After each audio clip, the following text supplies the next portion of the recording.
Hello, and thank you for joining me for this episode.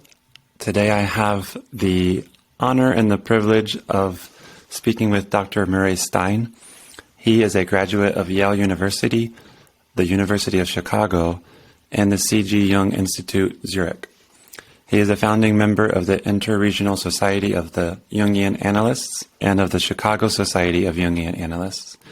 He has been the president of the International Association for Analytical Psychology and the president of the International School of Analytical Psychology-Zurich. His most recent book is The Mystery of Transformation. I will include a link in the description below. Dr. Stein has written extensively on matters of religion and published Jung's treatment of Christianity as one of his earlier works. I have asked him here today to discuss his understanding and approach to Christianity. Dr. Stein, thank you again very much for joining us today. You're very welcome. Glad to be here. And if it's okay with you, can you kind of tell us about your background, maybe your background in Christianity, and as well as your kind of when you first became interested in psychology and matters of Jungian thought? Sure. Be glad to. Thank you. As a child, I was immersed in Christianity. My father was a Baptist preacher, German Baptist. He was an immigrant to Canada in 1930, and he became a pastor around 1940. I was born in 1943, and he married my mother, who was Canadian, and she belonged to a small group of people in Saskatchewan who had immigrated to Canada from what was then Prussia. Today it's Poland, because they, as a group, they were Baptists, or stemmed from the Anabaptist movement in Switzerland originally, and didn't want their sons to be drafted into the Prussian army. And so as a group, they pulled up stakes in Prussia and they moved to Saskatchewan, Canada, and they were pioneers. They cut down the trees and built their farms and so on. And so my father landed there as a young pastor. My mother was a school teacher in the town, and they got married, and I was born in Yorkton, Saskatchewan, in 1943. And I grew up my entire childhood in parsonages, in that denomination, which is very small, originally German-speaking, but then had gradually transformed into a bilingual and mostly English-speaking group of rather pietistic Baptists, not the type of fundamentalists one knows of in America, the Southern Baptists, but more European-oriented, but very biblically oriented. And we went to church 3 times a week, Sunday morning, Sunday evening, and Wednesday evening. And so for the first 18 years of my life, I grew up in the church and memorized the Bible and many passages from the Bible. And we moved around from various parishes through the Dakotas and ended up in Detroit, Michigan, when I was in high school. And so it was a very tight-knit family, and within that family, we really we lived within the biblical world. The biblical landscape was as familiar to me as the geographical landscape we happened to be living in, and because we moved so much, it was actually the I would say the most stable feature in my imagination of where we were. When I visited Israel for the first time about 10 years ago,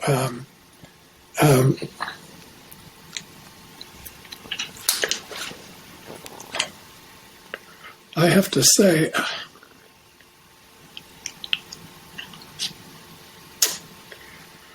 it was very touching.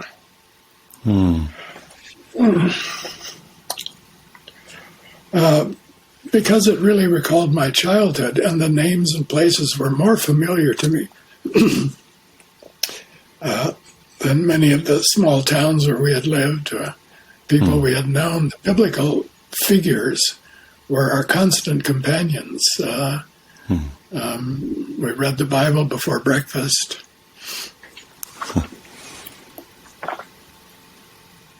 And that's all long ago. That's my childhood. I then had the good fortune to do well in school, in high school, and I got a scholarship to Yale University, which was entirely foreign world to me, the secular world, the big world I'd never seen before. And so it was a bit of a shock to step into that kind of a place. But I adjusted quickly, and I loved it because the teachers and the professors I had and the friends I made. But it was a very unfamiliar world.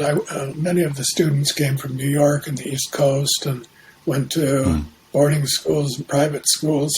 So it was a very different culture. And I didn't really see a way for me to enter into that world, culturally speaking, because it was so different from what I had grown up in. And so I gravitated toward the religious studies and the Bible. Also in my college years, I majored in English literature, and I had the good fortune to be the student of Harold Bloom, who was one of the great literary scholars of the 20th century, and studied English literature under him and others, and also a professor in religious studies named Hans Frey, who had been born Jewish but converted to Christianity and became an Episcopal priest, and gave wonderful courses on the history of Christianity and philosophy of behind various theological systems. And he persuaded me to go to Yale Divinity School. I had lunch with Hans Frey when I was a senior and trying to decide, should I go to law school? Should I go to graduate school in English? What about divinity school? I was definitely committed to the academic world. And he said, well, give Yale Divinity School a chance. You can go for a year or two and see if it suits you, and if not, you can always move on to something else. So I thought I'd give it a try, and moved up the hill to Yale Divinity School, and really liked it. Very liberal. It was originally congregational, Puritan divinity school, created for the preparation of young men for the ministry. And I wasn't sure that the ministry was for me, but I considered it, and I did some field work in various parishes and worked with some local pastors during my years at the divinity school.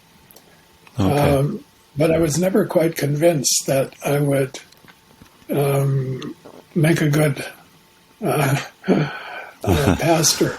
My father was a very good pastor because he was a feeling type and very related to other people. I'm more of a thinking type, more introverted, book-oriented, and he was a people person, and that's really what you need in the pastoral ministry, because you have to be around people all the time. It's a very political situation, and that was rather distasteful to me. I didn't.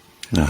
I preferred being one-on-one with people. You can go deeper, and it's more interesting for me. Yeah.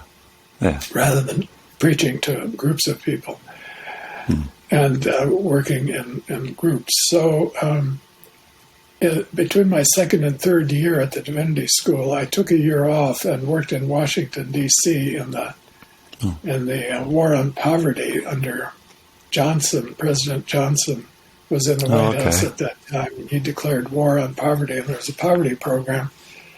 And I had a position with the Church of the Savior in Washington, which was very, very interesting, small, very dedicated people to social action mostly, but also very deeply spiritual. And they combine social action and spirituality in a very, very profound way. And Gordon Cosby was the head minister there, and he was a kind of mystic himself, and he preached wonderful sermons, but also conducted small group experiences. And there was also a woman named Betty O'Connor, Elizabeth O'Connor, who was his assistant. And she was very interested in Jung. Oh. And she wrote a book called Journey Inward, Journey Outward, which reflected the mission of the church. They had sort of small group programs where you did the journey inward reflection. I sat in on one that was called Where Am I? Not who am I, but where am I? Where am I in my life right now? And I was 23 years old. And so it was an important question. I'm trying to form an identity, get a vocation, find something that would suit me. And at a garden party in Washington, this would have been in the spring of 1968, a very turbulent year in America. It's when Martin Luther King was assassinated and Robert Kennedy was assassinated, and Washington, D.C. went up in flames, the riots. It was an extremely difficult time in American history. And it was in the spring of that year that Betty O'Connor, we were debating or discussing, why do countries go to war? What is the need for war? Is it just endemic in human nature? I've been reading a book by a man named Robert Ardrey called the something imperative.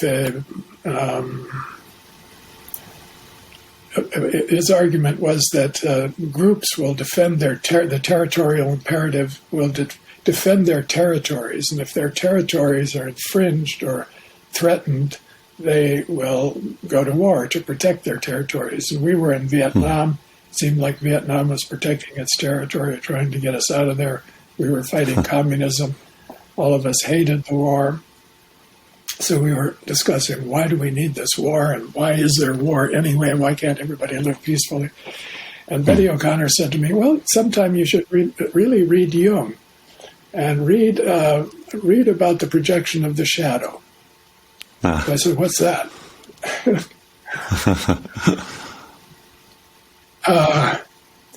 And she said, well, Jung has quite a lot to say about how people get into conflicts and why they fight with each other.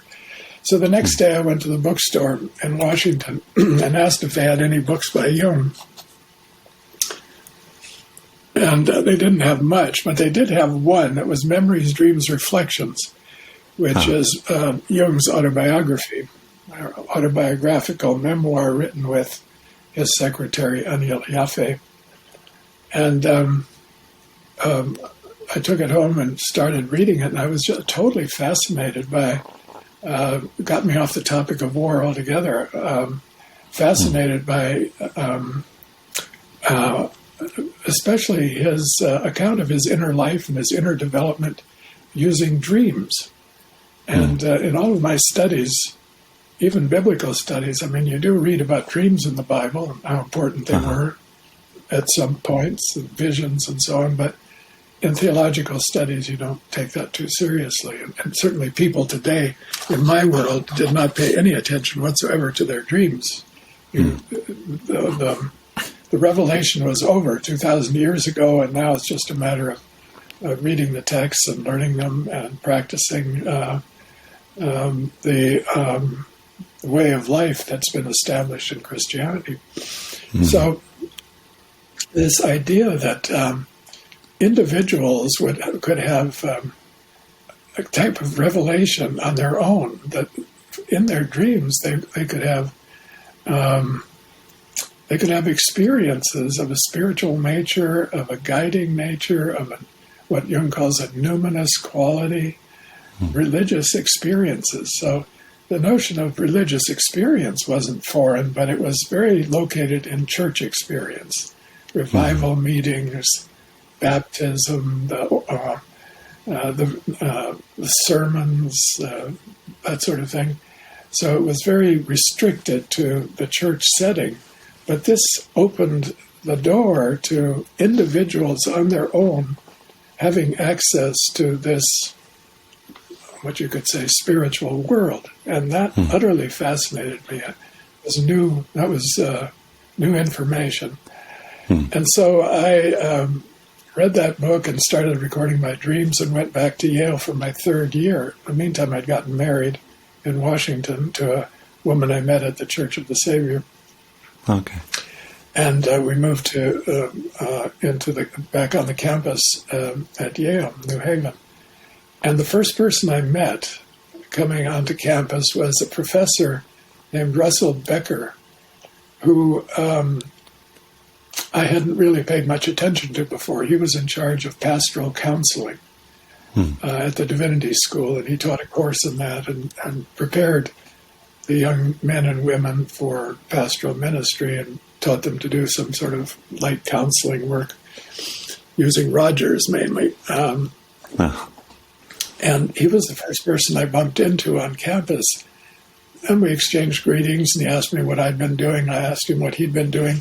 And he said, well, he just got back from Zurich, Switzerland, where he'd been. We had a sabbatical year, and he'd spent it at the Jung Institute in Zurich. Wow. And I said, what's that? What are the chances? Yeah. That's how it went, step by step. And then I went into a kind of quasi-analysis with him. He'd learned to do analysis during his year. Wasn't trained to be an analyst, but he was a very skilled clinician and counselor. So I saw him twice a week, and we worked on my dreams. And I got a job at the counseling at the hospital, outpatient hospital in New Haven, the public clinic. So I got to know what mental health was all about and how people worked with mentally ill patients, inpatient and outpatient. And that was a very valuable experience. It was a half-time job. And in the meantime, I rode off to Switzerland to the dean of students at the Jung Institute, whose name was James Hillman. And James Hillman later became very famous in the United States, especially as an author and a public speaker, and represented Jungian psychology somewhat, but he really developed his own ideas as well. But at the time he was in Zurich, and he wrote back a letter, very welcoming, come on over, try it, see if you like it. And so I packed my bags at the end of that year, and my wife and I got on a steamship across the Atlantic and ended up in Zurich in September. And I stayed there for 4 years, then studying to become a Jungian analyst. Well, there are other details to the story, but the shift was from a rather standard form of Christianity, first rather pietistic and Bible-oriented, and then through the college years and divinity school years, much more oriented towards social action, much more liberal theologically, although Karl Barth was still a mainstay among the theologians that we studied at the divinity school. And I read a lot of Karl Barth. He's also a Swiss theologian. I never met Jung. They're almost exactly contemporaries. They lived very close to each other, but I think they couldn't stand each other. They were two big personalities, very different orientation. And Jung was basically a modern man. And he'd gone through he also grew up in a parsonage. His father was a pastor in the Swiss Reformed Church. So I felt a kinship with Jung on that basis also. And Jung had 6 uncles who were pastors, and his grandfather on his mother's side was a very famous Swiss leader in the Swiss Reformed Church. And Jung was deeply steeped in the Bible as well. He quotes the Bible a lot in his writings. His grandchildren, grandson told me he always carried a copy of the Bible in his pocket on the train. If he had time, he'd open up and read a few passages. One of his most famous works is on the Bible, on the book of Job. And so this transition from theology and religion to psychology was a very easy one for me. I found so many connections and bridges. But on the other hand, it made me into a modern person, too. I think I started out in the pietistic movement, pre-modern, you could say, living in a biblical world. If not fundamentalist, then still very oriented toward the biblical word. If I would express an opinion that my mother didn't like, she would say, "Where does it say that in the Bible?" You know? Oh, yeah. Yeah. So kind of proof texting, and that was the childhood. But then through studying at another level, studying the Bible and theology and church history and so on, you get a much bigger picture of the whole 2,000-year history. And then moving into the modern period with Jung and psychology, it did change a lot of my ideas and approach to religious life, let's say. So I've talked a lot. That's the story. No, thank you. Yeah. To that point, when I graduated, I was 30 years old. I'm now 79 this year. So 79. I've been Jungian for almost 60 years. Wow. Did you stay? So after you trained in the 4 years in Zurich, Switzerland, at the Institute, did you stay over there for a while longer, or did you go back stateside? No.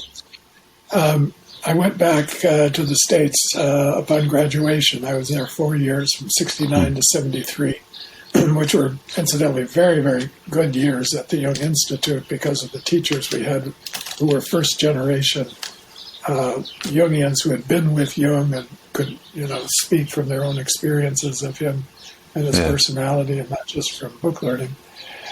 And then I went to Houston, Texas, from Zurich, because they had helped to finance my studies. And in exchange, I had agreed to go to Houston and teach at the Jung Center there. And that's where I started my practice as well. And I lived in Houston then for 3 years, and moved to Chicago, where I entered the divinity school at the University of Chicago, and I did a Ph.D. there under Peter Homans, who had written a book on Freud and another book on Jung, and headed up a department called Religion and Psychological Studies. Oh, nice. And I wrote a dissertation there, which became the book that you mentioned at the outset. You said you read it, Jung's Treatment of Christianity. Oh, that yeah. was written as a dissertation under Peter Homans at the University of Chicago. Wow. That's neat. Yeah. Okay. So. And I was ordained when I got to Houston. And this whole time, I was what's called in care in the Presbyterian Church. I changed from Baptist to Presbyterian at the Divinity School because it was very liberal, socially oriented, social action oriented denomination, and they recognized my work as a Jungian analyst as a special ministry. They were very liberal in those days. So when I got back to the States, to Houston, I was ordained as a Presbyterian minister, and I served in that capacity in the presbytery in Houston and also in Chicago until the age of 65, when I was declared retired. Okay. Good standing. I had connections with the Presbyterian people in both places. I wasn't active. I didn't serve at church, but I went to church, and I contributed in my own way to the ministry. I saw my work as an analyst as a kind of ministry. I still do. Yeah. It's very personal, and it's different from what most ministers do, but it certainly deals with spiritual as well as psychological issues. Yeah. Okay. Can you, how would you define a Christian? Like, what are the prerequisites to be a Christian?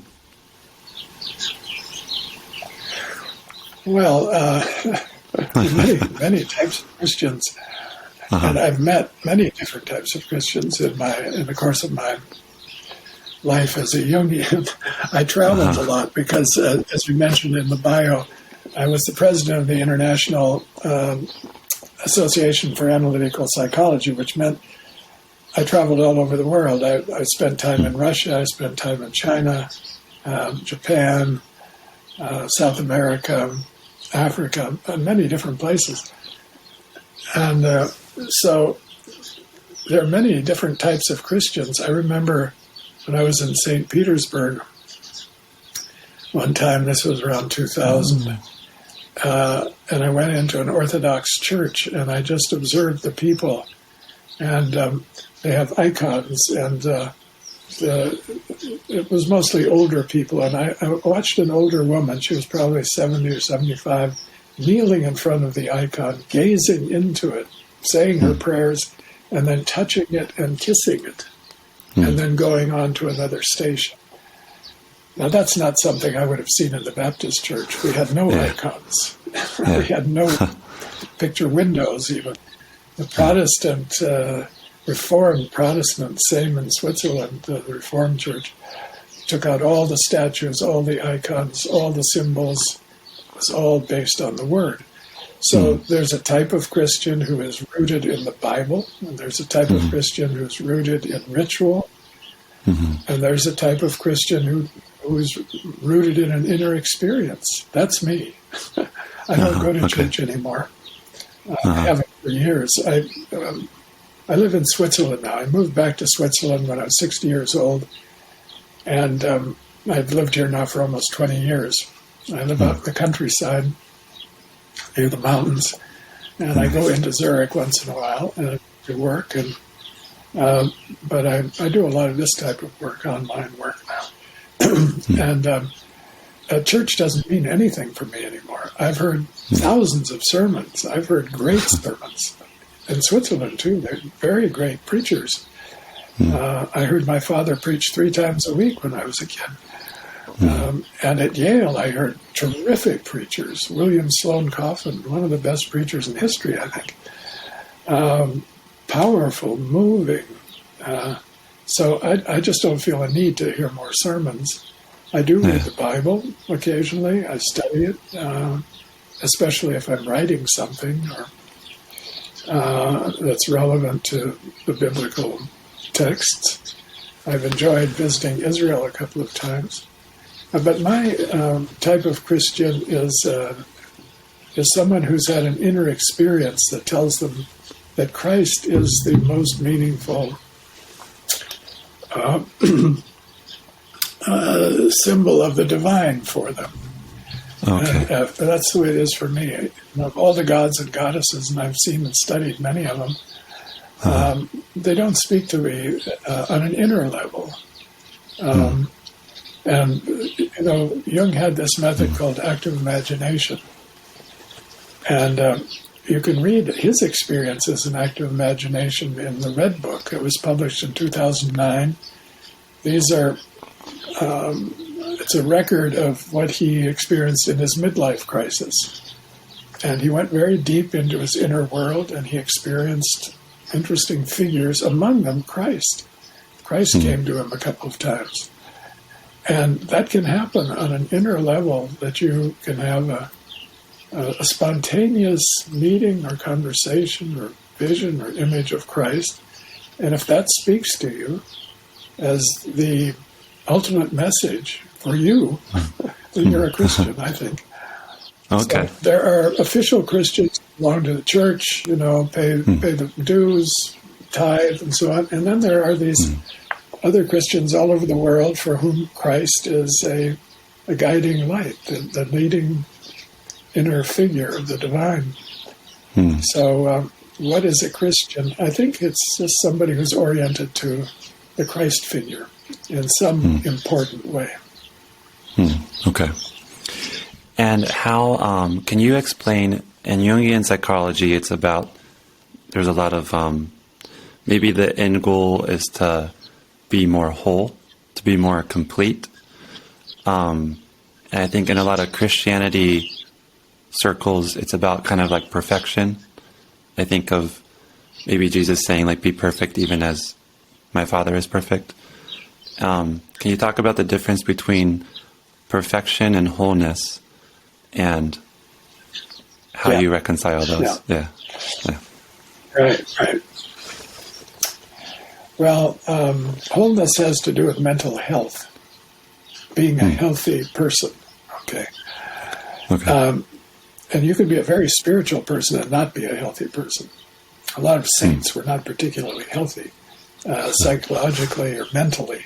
They were rather unstable, unbalanced individuals.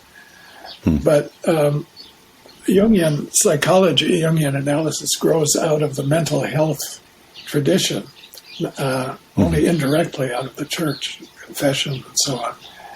So in the mental health tradition, being of sound mind and of whole mind is very important. And that was Jung's orientation as a psychiatrist and a psychoanalyst and a practitioner of his psychology.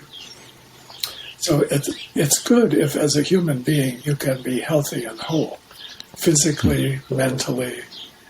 And a part of that wholeness is your spiritual life. Okay? So wholeness doesn't exclude the spiritual life, but sometimes the spiritual life all by itself excludes a lot of other aspects of the human being that can cause mental problems, neurosis. If you repress too much of your instinctual life, you have problems. You might become obsessive compulsive. You might become neurotic in some ways. You might become depressed, anxious. And so what the Jungian analyst tries to do is work toward the goal of wholeness, but not to the exclusion of spirituality. But the spiritual enters into analysis in its own way. It isn't in the foreground, but it comes in through the work. So if you have someone in analysis with you over the course of a year or two of regular sessions, and they're bringing their dreams, you see all kinds of stuff in their dreams. You see their whole life. You see their history. You see all their problems. You see all their conflicts. But you also see glimpses of a direction toward spiritual realizations. And so most psychotherapists don't have an eye for that, but Jungians are trained for that. We're very interested in that. Most Jungians are quite spiritual people, not all. And there are many different kinds of Christians, there are many different kinds of Jungians. But the ones that I know best, and the sort of characteristic of the Zurich, trained in Zurich school, is that spirituality has a very high position in their estimation of what is the good life. Let's say that the spiritual life is a very important part of wholeness. But Jung thought of the human psyche as having layers and levels, all the way down to the subatomic and through the vegetative and somatic and psychological and up into the spiritual, psychological, spiritual, all the way up to the top. So it's a big house. It has many different stories, and you could say at the top story there is the spiritual room. And we encourage people to explore all of those levels and to become conscious of them all, including one of the most difficult, the basement, the shadow level. That's the area where you have impulses and inclinations that don't correspond to your ideals. So if you're a Christian and you have the ideals of being perfect or following Christ in his footsteps and giving unto the other as you would have them do unto you, and if they ask for your coat, give them your shirt also. And, all of those high-minded ideals, which are very beautiful but very difficult to follow, what they repress is your selfishness. Okay, so your selfishness becomes what we call the shadow. It doesn't go away. And it will be lived out in unconscious ways. Okay, one of them is projection. Project the bad stuff onto somebody else, and then you condemn them one way or another. Or you have bad moods. Jung said that his father was too good, and when he came home, he was always in a bad mood because he had to be so good in front of his parishioners. He had to represent the ideal life, but that wasn't him totally. It's a part of him, his persona, part of him. But it wasn't that, and so he suffered, and the family got the worst part of him. I saw that in my family a bit too. My father was always very happy, jovial, positive with other people, helpful. But when he came home, he would always be in a bad mood. Not always, but often in a bad mood. He suffered from physical ailments nobody else ever saw, but we heard all about at home, and headaches. And he wasn't. He tried to live the Christian life, but Jung said it's dangerous, psychologically speaking, to try to be perfect. It's not good for you. So what we try to do is find a way to balance that. It isn't to become bad and live out the shadow and become a nasty person, which is what the shadow would like to do. But to acknowledge that it's there and to weave it in somewhat so that you aren't excessively nice and you can assert yourself and you can take care of your own needs to a certain point. We all run into these areas where we have to make a basic decision. Are you going to save yourself or are you going to save the other person? Are you going to save your own children, or are you going to try to save the starving children in Africa? And we feel the conflict because we know what is the good thing to do, what is the perfect thing to do, and yet we have this need to take care of ourselves as well. And from a psychological point of view, that's not a bad thing. You also deserve to be taken care of. So you have to find a balance between giving to yourself and giving to others, taking for yourself and sharing with others, living an instinctual life and living a spiritual life. So when the Reformation took place in the early 1500s, the leaders, Zwingli, Luther, Calvin, got married. Luther married a nun. Zwingli married a woman in his parish, and they had children. And this was to demonstrate that the spiritual vocation doesn't set you apart from normal life. A lot of priests are mentally troubled because they don't live their instinctual life. I have a very good friend who's a Jungian analyst, and he was training to become a Jesuit and was very devoted to the Catholic Church and to the Jesuit order, but he couldn't do it in a healthy way, and so he left and went into psychology. But he's still a Christian, and he works as an analyst now. He has a couple of children and a wife. So the Protestant Reformation was an attempt to find a better balance, let's say, between the split that had been created in the Middle Ages and the early years of the Church. But Paul said it's better to marry than to burn, but what kind of a choice is that? Still, the saints and the priests and so on were all supposed to be celibate. But look what happens when you insist on celibacy. The shadow comes out in horrible ways that we've seen in our times, with child abuse, pedophilia, and all of that. So you can't get rid of it. So the question is what to do with it. We were created in a certain way. We have a nature, a human nature, and we have to live with it. What is the best way to live with it? Well, Jung came up with this concept of wholeness, which is inclusive, not exclusive. But I want to emphasize that it doesn't exclude the spiritual. Now, in modernity, as it's called, the spiritual was largely excluded.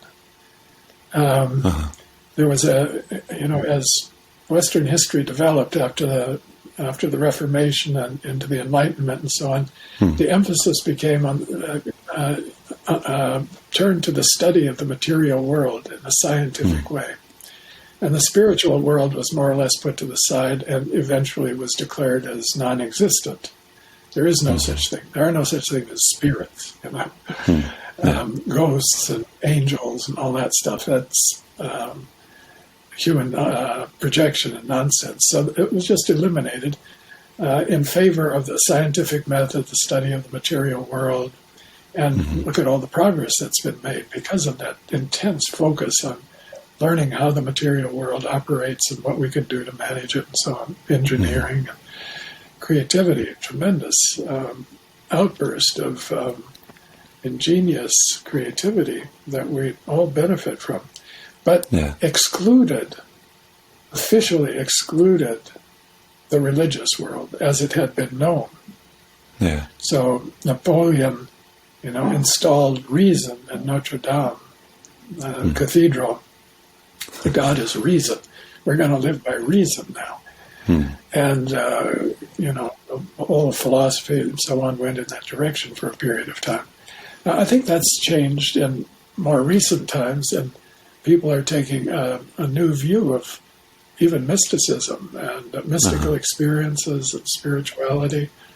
The New Age really caught on very powerfully. Eastern religions came in and showed a lot of strength so that people saw that they needed something and they didn't have it in their own culture in Western secular society, and they were hungry for it, and so they gravitated to some of these movements. And Jung caught the wave of that because Jung also was very interested in Eastern religions, all types of spirituality, and practiced some of them himself, meditation and so on. And so in the 60s and 70s, Jung caught the wave of the New Age movement. He wasn't really a New Age person altogether in the California sense, but drugs, he didn't want anything to do with drugs. But that's coming back a bit now, too. Psilocybin and LSD are being used, treating some types of mental illness, but also for spiritual purposes. I know some people who are doing that in a very careful way. And what they say is that it opens your mind to levels that you that aren't available in your ordinary sensate world. Your senses don't give you access to that, and your mind being trained in a certain way and enculturated by your educational system and so on in the secular rational world has closed off those avenues, but the drugs can open those windows, and so spirituality comes to some people. I know some people who say that was the answer. When they found that, they found their way. They found a vision, and they didn't get hung up on drugs, but it opened the door to a spirituality that they could incorporate in their lives. So I think it's coming back, and Jungian psychology was a way of reintroducing spirituality into the modern world. Jung is sometimes called postmodern. That's not quite right either, but he wasn't modern in Freud's sense of the word. Freud was a more strictly modern attitude toward material. What he called mud tide of occultism. He told Jung, stay away from that nonsense. Secretly, he was probably also interested in it, but he didn't say too much about it. I have two remaining questions, if that's okay. So the first, you mentioned, you said something about that's the way that we were created, and So when it comes to like our human nature, and we can't really be perfect. We like psychologically strive for wholeness. Like it's in our human nature. That's the way we were created.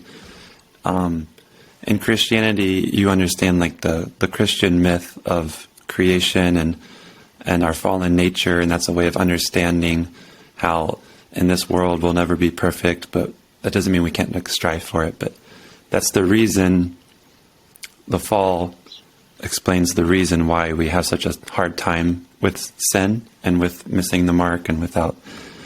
Do you have a thought on, I don't know if maybe if you grew up believing that the creation story was literal, or if you took it literal and that's changed, do you have is that still kind of your understanding of it, of like human nature, or do you have a different understanding of it, or does that make sense? Well, what happened was in the 19th century, Darwin proposed the theory of evolution, and that ran against the biblical account of the creation, that human beings evolved from other species, And I remember my mother telling me, "Don't you believe that nonsense? We didn't come from monkeys. God created us." And so I grew up with that idea. We are created in the image of God, and Adam and Eve were perfect, but they disobeyed and they fell, and after that, original sin has befallen all of us. Now that's a way of accounting for the human condition. Everybody recognizes that human beings are not perfect, and every culture, every religion, every philosophy. Kant said, "Out of the crooked timber of humanity, you will never make a straight building." Human beings are flawed, and original sin is a way of describing that, or naming that, that Christ came to introduce a possibility for another kind of life. But what happened, if it had happened the way the early Christians thought it would happen, that all would be transformed upon death into the being that they saw in Christ after the resurrection. In other words, a transformed body, a heavenly home, and so on. If that had happened, then we'd be back in paradise. That was the original belief, and it was a crisis when that didn't happen. Christians, deeply Christian folk, died, and they had to be buried. And then another story was created, that they're waiting, or they're in purgatory, or someday Christ will come and they will be taken out of their graves, and the second coming, and so on. And that kept getting postponed. And in the meantime, the church developed its rituals and its doctrines, and so you created the monasteries, which were supposed to be heaven on earth. That's the holy place. That's a heavenly place where you spend all day in religious devotion. And, you live the perfect life. It's like being in heaven. But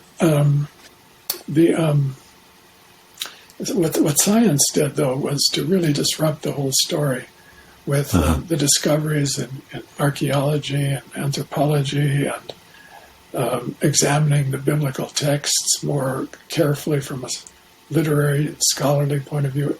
That whole story was just ripped to shreds. And that produced a huge crisis, the conflict between science and religion. And Jung's father was very much caught up in that crisis. He writes about it in his autobiography. And Jung solved it for himself by taking the stories symbolically, to treat them as symbols, metaphors. They tell us something important about the human condition, but don't take it literally, because science isn't going to agree with you, and science knows the facts on the ground in the material world. So it's a hopeless struggle against science if you're going to pit mythology against science.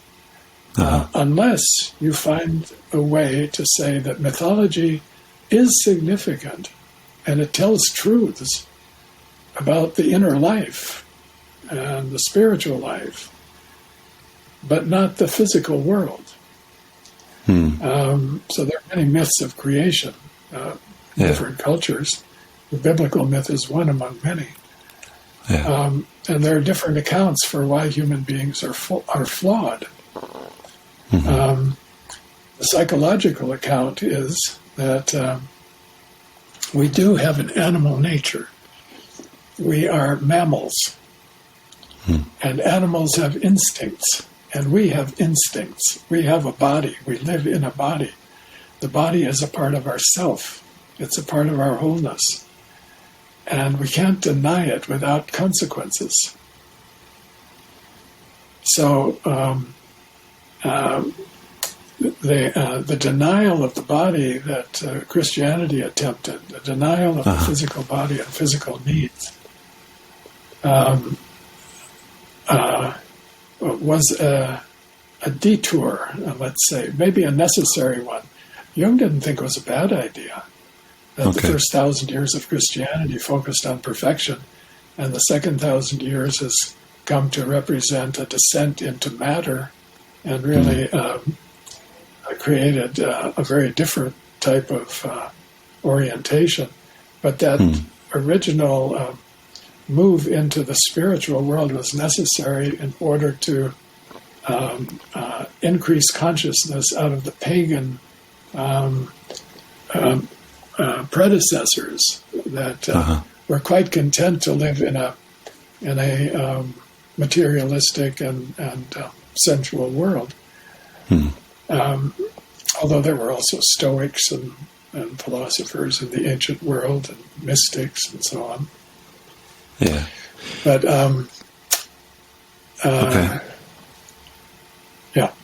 yeah. Can you explain? You mentioned, like, for you as a Christian, Christ is the best, or Christ is the, I'm just going to say best for lack of better words. Christ is the best example of the divine. Christ unifies time and eternity.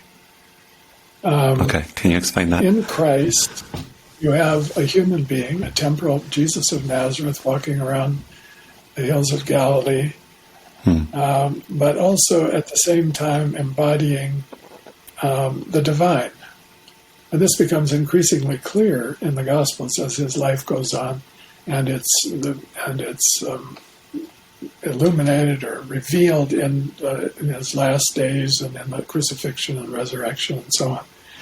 And so that union of time and eternity, which is, I think, the ultimate statement about the meaning of life, the meaning of the universe, that it is temporal and material on the one hand, but it is also spiritual and pure light on the other,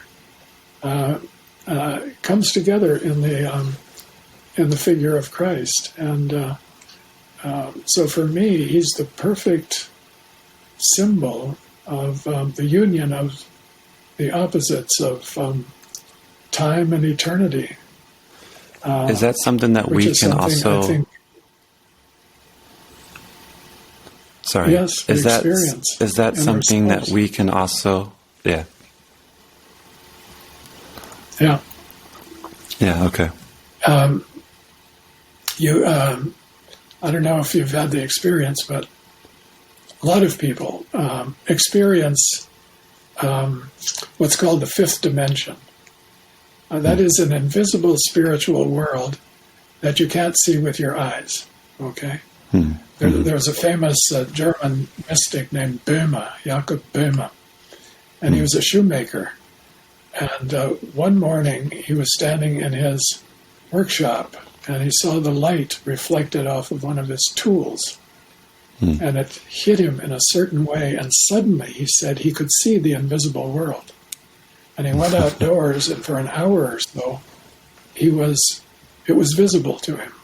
And he spent the rest of his life talking about that. So that coming together of the material world, the workshop, and the invisible world, you also see in the life of Christ. The disciples saw it, He somehow embodied that type of material existence that could shine, the light could shine through it. So when he says, I and the Father are one, that's what he means, that the human and the divine come together in him and in us. When the Buddhists say, the Buddha is within you, that's another way of saying the thing. The Christ is within you. You also are that.